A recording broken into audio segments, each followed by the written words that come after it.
Welcome to EEZBOOK. Here's a step-by-step guide for new users. If you already have a login ID, simply click on the EEZBOOK tab to get started. Go to Industry Specific and click on Office Administration. Go to Setup, then to Internal Verification. Now click on Internal Verifiers.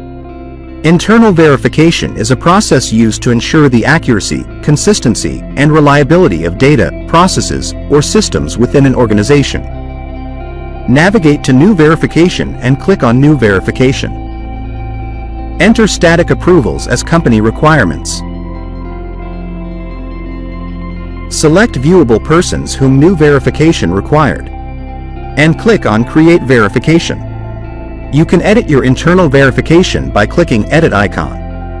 After clicking on Edit icon, then select Viewable Person and click on Update Verification.